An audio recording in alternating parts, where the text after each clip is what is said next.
Outbreak of Peace by H.B. Fife. When properly conducted, a diplomatic mission can turn the most smashing of battle successes into a fabulous Pyrrhic victory.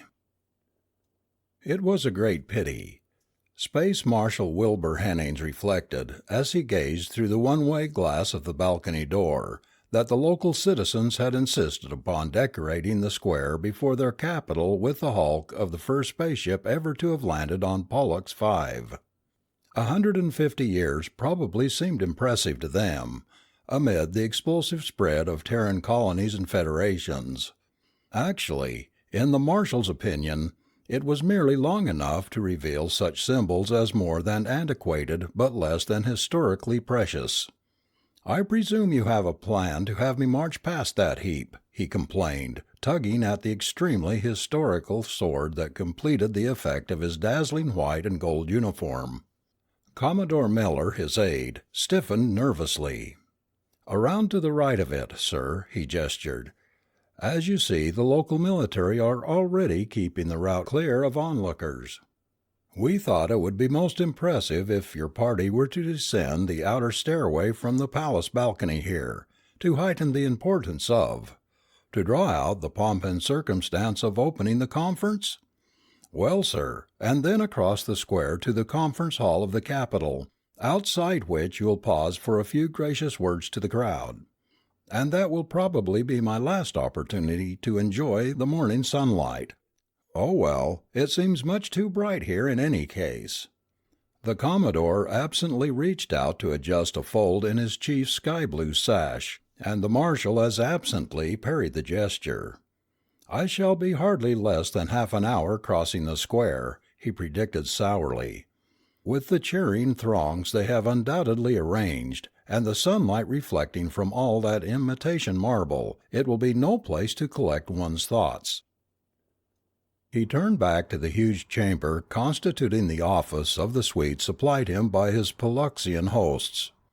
The skeleton staff of men and women remaining occupied chairs and benches along only one wall, since the bulk of the delegation had been sent out to make themselves popular with the local populace. Hennings presumed the bulk of the local populace to be consisted of Polluxians, assigned to making themselves popular with his Ursan Federation delegation. His people would be listening politely to myriad reasons why the Polluxians had a natural right to occupy all the star systems from here to Castor, a dozen light years farther from Terra. No one would mention the true motive, their illogical choice in naming themselves the Twin Empire. "Well now," he said crisply, "once more over the main points of the situation. No, Commodore, not the schedule of experts that will accompany me to the table. I rely upon you to have perfected that. But have there been any unforeseen developments in the actual fighting?" A cluster of aides, mostly in uniform but including a few in discreetly elegant civilian attire, moved forward. Each one was somehow followed within arm's reach by an aide of his own, so that the advance presented overtones of a small sortie. Hennings first nodded to the first, a youngish man whose air suggested technical competence more than the assurance of great authority. The officer placed his briefcase upon the glistening surface of a large table and touched a switch on the flap. "It's as well to be sure, sir," the Commodore approved. "Our men have been unable to detect any devices, but the walls may have ears." "They won't scan through this scrambler, sir," asserted the young officer. Hennings accepted a seat at the table and looked up to one of the others. "Myrelli's star," an older officer reported briskly. "The same situation prevails, with both sides having landed surface troops in force upon Myrelli 2, Myrelli 3, and Myrelli 5. The fourth planet being inhabited by a partly civilized, non-human race protected under the Terran Convention." "Recent engagements?" "No, sir. Maneuvering continues, but actual encounters have declined in frequency. Casualties are modest and evenly matched. General Nilsson on Myrelli 3 continues to receive Polluxian agents seeking his defection." "I never thought to ask," murmured Hennings. Is he really a distant connection of the Pollux Nielsen family? It is improbable, sir, but they are polite enough to accept the pretense.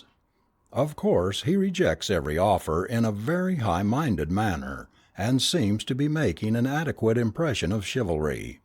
He stepped back at Henning's nod, to be replaced by another officer. "One minor space skirmish in the Agoki system to report, sir. The admiral in command appears to have recouped after the error of 2 days ago, when that Polluxian detachment was so badly mauled. He arranged the capture of 3 of our cruisers." "Was that not a trifle rash?" demanded Hennings. "Intelligence is inclined to think not, sir. The ships were armed only with weapons listed as general knowledge items. The crews were not only trained in prisoner-of-war tactics, but also well supplied with small luxuries. The Polluxian fleet in that system is known to have been in space for several months, so a friendly effect is anticipated." Hennings considered the condensed report proffered for his perusal.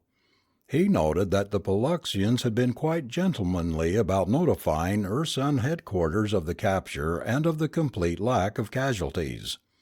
He also saw that while the message was ostensibly directed to the Federation flagship, it had been beamed in such a fashion as to be conveniently intercepted by the secret Ursan Federation headquarters on Agoki 7. "That was a bit rude of them," he commented. "We have never dragged their secrets into the open." "On the other hand, sir," the Commodore suggested, "it may be an almost sophisticated method of permitting us to enjoy our superior finesse." "I am just as pleased to have the reminder," said Hennings. "It will serve to alert us all the more when we sit down with them over there." An elegant civilian, a large man with patient, drooping features, stated that nothing had occurred to change the economic situation. Another reported that unofficial channels of information were holding up as well as could be expected. A uniformed officer summarized the battle situation in 2 more star systems.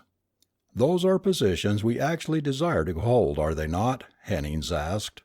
"Is action to be taken there?" "Plans call for local civilian riots at the height of the conference, sir." "But can we lay no groundwork sooner than that?" "Sometime in the foreseeable future, at least." "Take it up with propaganda. Blauvelt. It seems to me that the briefing mentioned an indigenous race on one of these planets." Blauvelt dropped his eyes momentarily, equivalent in that gathering to a blush of intense embarrassment. Hennings coughed apologetically. "Well now, I should not pry into arrangements I must later be able to deny convincingly with a clear conscience. I can only plead, my dear Blauvelt, the tenseness of the past several days." The officer murmured inaudibly, fumbled with his papers, and edged to the rear rank. Someone, at Commodore Miller's fluttering, obtained a vacuum jug of ice water and a glass for the marshal, but Hennings chose instead to produce a long cigar from a pocket concealed beneath his resplendent collection of medals. "My apologies to all of you," he said thoughtfully. "I fear that any of you who may expect contact with the local population had better see Dr. Ibn Talal about the hypnosis necessary to counteract my little indiscretion. And now, what remains?" "Nothing but the prisoner exchange, sir," Commodore Miller announced after collecting the eyes of the principal officers. Hennings got his cigar going.